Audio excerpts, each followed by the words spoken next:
Bugün kek yapıyoruz, sade kek. Şekerimiz, yağımız, sütümüz, yumurtamız, kabartma tozu, vanilyamız, unumuz var. 2 su bardağı şeker, 3 tane yumurtamızı çırpacağız.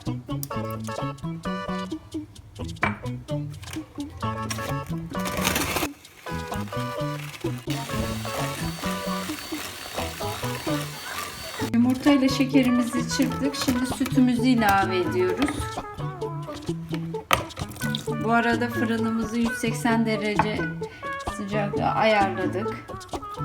Sıvı yağımızı da döküyoruz. Vanilyamızı.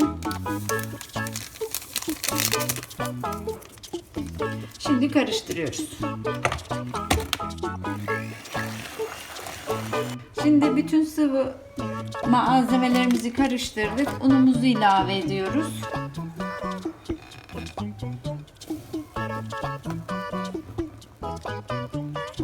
Kabartma tozumuzu.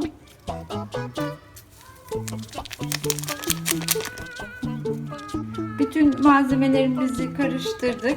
Unumuzu, kabartma tozumuzu ilave ettik. Tekrar karıştırıyoruz. Malzemelerimizi karıştırdık. Kekimizin hamuru oldu. Şimdi kek kalıbımızı yağlayıp kek kalıbımıza dökelim. Kekimizin hamuru hazır. Kek kalıbımızı ilk önce yağladık margarinle. Ondan sonra üzerine un serpiştirdik. Şimdi kalıbımıza döküyoruz.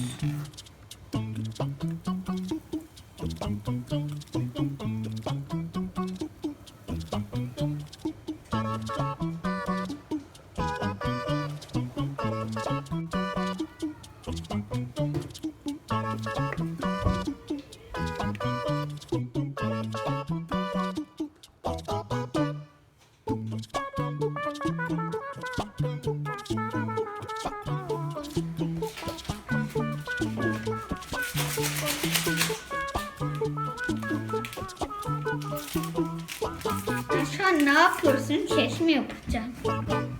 Arkadaşlar bu başka kek. Bu başka kek. Bu başka kek. Böyle.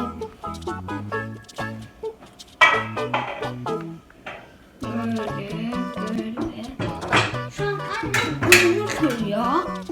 Yağını koydu, sütünü de koydu. Un koyuyor şu an. Onu gördüm. Gibi, gördüğünüz gibi. Hoşçakalın baba.